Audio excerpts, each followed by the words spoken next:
Nos retornamos, muchas gracias. Ahora sí vamos a dar el pase a don Tito Pantoja a esta hora tarde. Don Tito, hay justamente el botoncito. ¿Cómo está, don Tito? Bienvenido como siempre, esta es su casa. Gracias José, muy amable, gracias por invitarme a estar con tus miles de seguidores. Y yo quiero comentar algunas cosas un poco así disperso en el comentario, pero me ha llamado la atención que la principal objeción que se le haga al nuevo presidente, la principal objeción que se le hace al nuevo presidente del Consejo de Ministros es ser contestatario y confrontacional. Pero el presidente del gabinete no sale de ahora, él viene de ser ministro de Justicia desde el comienzo del gobierno y se ha caracterizado por defender al gobierno. En otras palabras, los adversarios del gobierno quieren que el gobierno se defienda. Me parece absurdo, si tú atacas, generas una reacción.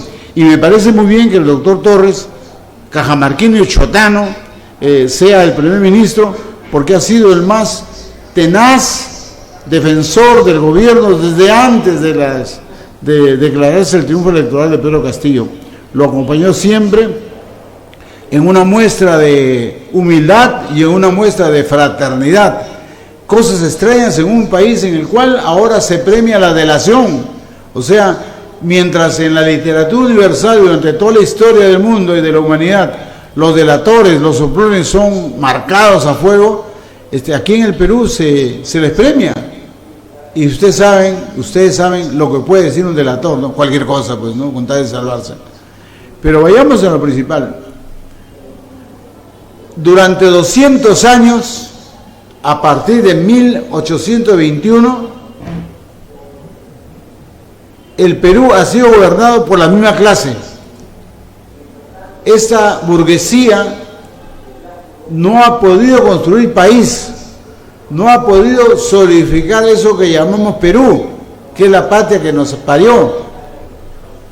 Y ahora que resulta que el pueblo elige un presidente que no es de la oligarquía, que no es de la burguesía que ha gobernado siempre, es malo, es bruto, es ignorante, es incapaz, es todo.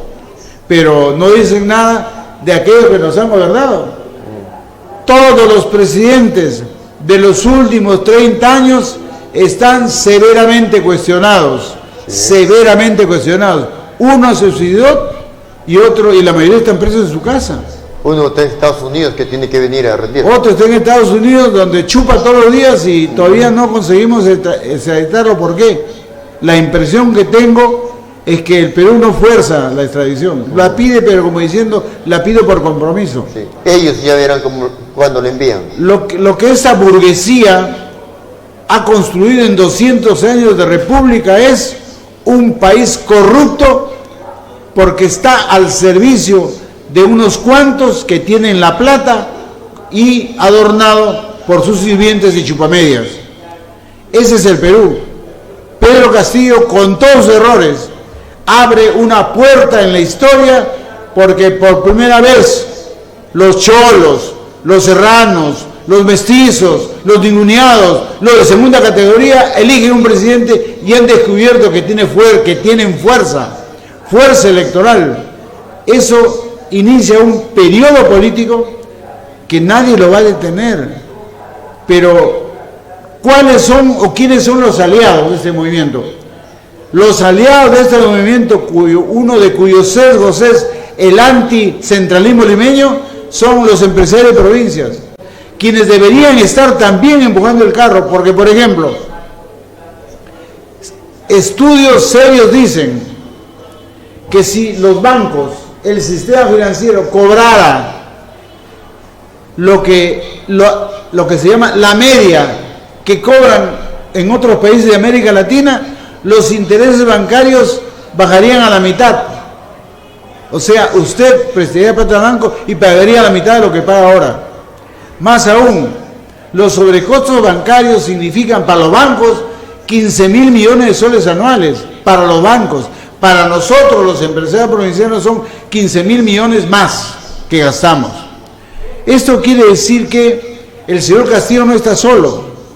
El señor Castillo, el presidente Castillo, presidente constitucional de todos los peruanos y comandante general de la Fuerza Armada, a quien nadie puede desobedecer, no está solo, está acompañado de las mayorías nacionales que han visto en él una esperanza. Fíjense ustedes, ayer estuve conversando con Edgardo Reto, comunicador egresado de la Universidad Nacional Pedro Regallo, y me contaba que él hizo la campaña electoral al lado de Castillo y al lado de Keiko Fujimori. Me dice que a la señora Fujimori, dicho esto con todo respeto, la gente le mentaba a la madre, la insultaba, le escupía, nadie la acompañaba. En cambio a Castillo los cerros se llenaban, pero él me dice cómo en Lima los propietarios, los jefes de prensa de los canales, de los radios, sobre todo los periódicos, instruían a sus periodistas para que digan lo contrario. Dice, tú no tienes una idea, me decía Orestes, porque con Reto y con un grupo importante de estudiantes de comunicación hicimos un programa durante 3 años en Canal 21, de 2 horas diarias, en la noche. Me dice, tú no tienes una idea cómo la gente salía, se repletaban. Claro, ahora mucha de esa gente quizás ya no esté con Castillo, pero la gente pobre sigue estando con Castillo. ¿Por qué? Porque es una esperanza. Imagínate tú, el movimiento magisterial, los maestros ninguneados, despreciados, arrinconados, comunistas, brutos, salvajes, ignorantes, incapaces, de todo se les ha hecho a los maestros. Ahora un presidente es maestro y está cubriendo y cumpliendo con pagar el deber social que tiene al magisterio. Entonces, ¿qué esperamos? Queremos un país fuerte, unido, sólido, con una fuerza armada que esté preparada para las contingencias geopolíticas que tenemos, con un Estado que se ocupe de los más pobres, pero también para todos, un Estado que no excluya a nadie, que gobierne para todos, pero principalmente para los que menos tienen, porque los pobres no quieren que se excluya a nadie, no quieren que se vote a nadie, los pobres quieren que también ellos reciban los beneficios de un boom económico que hasta ahora solo está beneficiando a las grandes empresas. Tito Pantoja, justamente hay dos preguntas para usted. Esto justamente de lo que ha pasado en los medios de comunicación no es de ahora, tiene mucho tiempo. Se ha caído un telón en el año 2000 con el gobierno de Fujimori cuando asumió el 90. Pero el país, vamos a tomarlo de que en qué tiempo, y discúlpenme la palabra, se jodió el país. Se jodió, tal vez pongamos desde el gobierno de Alan García formando colas, gastándose la reserva. Hemos entrado a un gobierno de Fujimori manejado con una dictadura, los medios de comunicación estaban sesgados y al lado del gobierno. Mira. Magnífico, un punto ahí. Pero lo que se le cuestiona a este gobierno es de que no hay un plan para reactivar la economía, no hay fuente de trabajo, las cosas suben, en Chota, su pueblo, el que le eligió, están decepcionados de Pedro Castillo. A eso mayormente vamos de don Tito Pantoja. Ya. Creo que no me he explicado bien. La prensa, la gran prensa, tiene una línea política trazada. Desprestigiar y desmoronar al gobierno de Castillo, a lo que se suma ahora desde el extranjero CNN. CNN es la punta de lanza de los intereses del gobierno americano y de un sector importante del empresariado americano. CNN se suma a Correo, a Ojo, a Comercio, a Gestión, a Expreso, a Diario 1, a Extra, a toda la gran prensa. O sea, lo que tenemos que entender es que la gran prensa, al servicio de los intereses negros del país, ¿no?, trata de destrozar y de dibujar la imagen y la figura del gobierno de Pedro Castillo. Entonces, inventa pues. Nosotros somos periodistas, sabemos cómo se hace. O sea, que anda, entrevístame a 50. De los 50, 2 hablan en contra de Castillo, esos son los que salen. Entonces hay una manipulación de la información. Por eso yo sostengo que la clase política provinciana debe tener su propio ideario político, porque nuestros intereses y derechos y reclamos son diferentes a los de Lima, y el periodismo provinciano debe tener su propio ideario periodístico. No podemos limitarnos a leer lo que dice la mentirosa prensa limeña y debemos crear nuestras propias fuentes de información. Mira, por ejemplo, hay una cosa, ahora recién descubrimos que en Lambayeque más de 800 colegios están en ruinas. ¿Y qué están reclamando? Pero eso no es ninguna novedad. Ya, por supuesto, pero mira dónde voy. ¿Qué es lo que están reclamando? Módulos. Si tú reclamas módulos, te ponen un módulo y se olvidan de tu problema. Y terminan con muchos colegios los módulos en escombros. Entonces, no hay una política. ¿A quién le echamos la culpa? Al gobierno regional, que es el que tiene que dar la información. Al gobierno central, queremos tales y tales colegios. No puede ser posible que en un sitio en el cual hay 800 colegios en ruinas se gaste 50 o 40 millones de soles en hacer un colegio moderno. No. Hay que ver prioridades. No hay planes, no hay programas, no hay una clase política, por ejemplo, en Lambayeque, que conduzca los reclamos de Lambayeque, ¿no?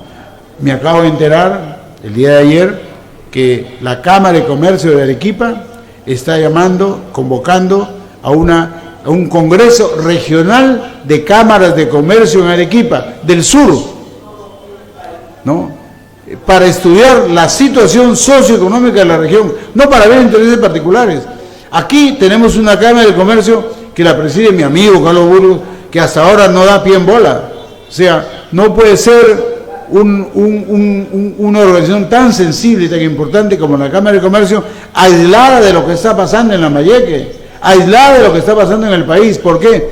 Porque el trato que recibe el empresario provinciano es diferente al que sigue el empresario limeño. ¿Por qué?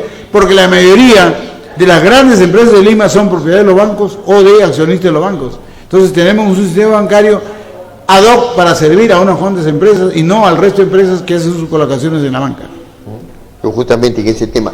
Y en cuanto al otro punto, que justamente le decía, que todavía el gobierno, tal vez es por eso que los partidos políticos o los grupos políticos y parte de la población señala que las cosas suben, bajan, no hay una estabilidad política, cambiando gabinetes, que el Congreso justamente para disparándose, tirándose los gabinetes, pero la estabilidad política tampoco no se da, claro. Ahora, no hay reactivación económica, eso es lo que le vuelvo a repetir, no hay fuente de trabajo, y eso es lo que reclama el pueblo. Claro, las fuentes de trabajo se tienen que crear en una sociedad entre la empresa privada y el Estado. Actualmente, las cifras económicas son favorables al país. Lo que pasa es que por esta pandemia, los empresarios, sin ningún límite por parte del Estado, han aprovechado para pedir trabajadores. Incluso hay empresas que han recibido dinero del Estado y han cerrado. Bueno, en el sector público tengo un cuadro estadístico que es el cuarto mes que estamos en rojo, no hay inversión pública en este gobierno. Bueno, no sé cómo irá eso, pero las cifras macro señalan que la inversión pública ha crecido en forma brutal en los últimos tiempos, en los últimos meses, sobre todo del año anterior. O sea, ha habido un crecimiento bastante grande que a cargo del Estado entre otras cosas, para combatir la pandemia. O sea, sí hay inversión. Lo que pasa es que esta inversión es inferior a las necesidades del país. Pero las cifras macroeconómicas están revelando que sí hay un crecimiento. Estamos recuperando, no estamos creciendo. Estamos recuperando lo que hemos perdido durante la pandemia, ¿no? Entonces, eso es positivo. Hay que ver cómo se traduce eso en la acción directa hacia la gente, ¿no? Cómo la gente bebe o se beneficia de ese crecimiento macroeconómico, ¿no? ¿Usted cree que ha sido conveniente que Hernando Ceballos, que estaba en salud desempeñando un cargo con esto de las vacunas, ha renunciado? ¿Está bien? Bueno, yo tengo referencias por amigos míos de izquierda del señor Ceballos, un distinguido militante de izquierda en Piura, pero no hay que olvidar que las políticas sectoriales la definen los ministerios, no la define el ministro, sino sus asesores y especialistas, pero la política general del Estado la dirige el presidente. Los ministros, como hemos dicho acá, creo que en una oportunidad, son fusibles. Lo que queda en la política del Estado, los ministros salen. La discusión es si el que viene es mejor ejecutor o mejor realizador de las políticas ya trazadas, ¿no?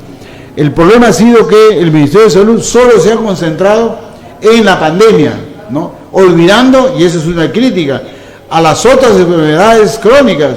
Se ha abandonado a los enfermos de cáncer, se ha abandonado a los enfermos hipertensos, se ha abandonado a los enfermos de enfermedades crónicas que hay y que no han sido atendidas y son desatendidas por el Estado porque se han concentrado en la pandemia del coronavirus. Eso hay que corregir. El nuevo ministro que entra, ojalá que actúe bien. Yo creo que esto hay que mirarlo con optimismo y ya han comenzado los cuestionamientos, ¿no? Vamos a ver hasta dónde es cierto eso, ¿no? Tal vez se puede visualizar una vacancia de Pedro Castillo en este año. No, mira, justo leí hace poco un artículo de Eduardo Bayón, un egresado de la Universidad Católica, que dice lo siguiente, que la fortaleza de Castillo deriva de la ineficiencia e ineficacia de los opositores políticos, de la debilidad de la oposición. Yo creo que es al revés. La fortaleza de Castillo se debe a su origen popular, y la oposición, la debilidad de la oposición es que no tiene ningún programa más allá de decir que se vaya Castillo, ¿no?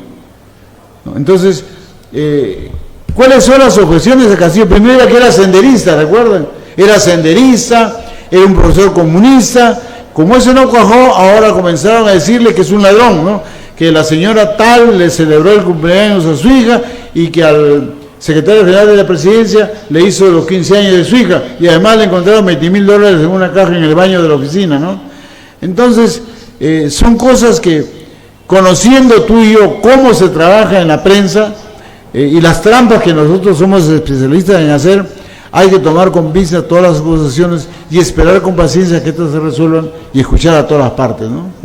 Usted, mayormente de todas maneras hay que aceptar que hay errores de gestión de ejecutivo. No, yo creo que sí hay algunos problemas que tiene el Ejecutivo, ¿no?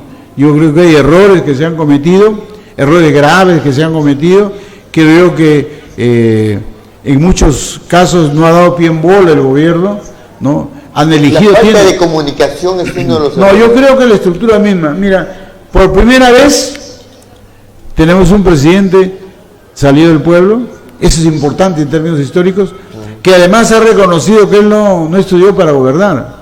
Entonces le han dicho, entonces, ¿qué haces ahí? ¿Y acaso Belaúnde estudió para gobernar? ¿Alan García estudió para gobernar? Ollantumala, Kuczynski, Toledo, ¿no? Lo que pasa es que a veces uno peca de sincero y es un error político, ¿no? Pero hasta ahora no he visto yo cuestionamientos profundos en la labor de Castillo, ¿no? Creo yo que son recién pues 6 meses, imagínate, parece que fuera un siglo lo que ha pasado y son 6 meses, o sea, Castillo es hace 360 días presidente del Perú y ya la derecha lo quiere sacar. ¿Por qué?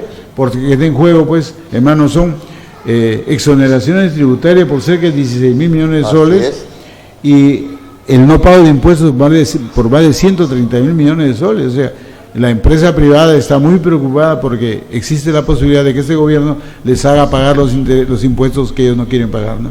La recomendación es que escuchen a este nuevo gabinete y que le den el voto de confianza. Yo creo que sí, hay que escuchar a este nuevo gabinete, pero sabiendo cómo piensa mucha gente en el Ejecutivo, en el Legislativo, van a seguir, creo, los problemas porque, por ejemplo, está en juego la educación privada. Sí. El Parlamento... Ya salió la resolución hoy día en el peruano, ya comienza ya el próximo mes. Sí, ¿no?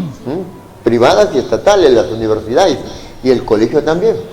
Y no hemos terminado de vacunar, solamente se ha vacunado el 25% de los niños que van a ir a los colegios, se van a infectar. 25%. ¿No? Y bueno, creo que hemos llegado al final. Te agradezco mucho. Muchas gracias, don Tito. Estos días, gracias. Muchísimas gracias. Don Tito Pantoja, vamos a la pausa y retornamos el programa.